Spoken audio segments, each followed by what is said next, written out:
Nani from Jetpack Times, and I made the drilling machine from Aavishkaar. Let me show you how this works. First, you have to press this button and then press this sensor button. Can you see?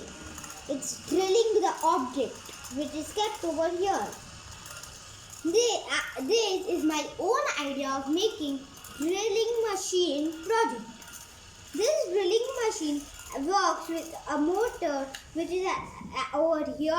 When the motor spins, the gear spins.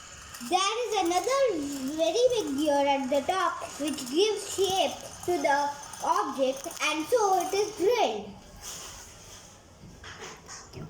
Do you know that I can control this if it has to go clockwise or anti-clockwise?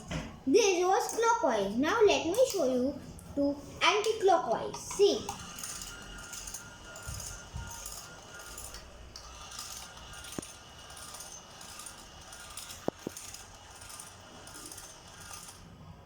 Wasn't it nice? Thank you.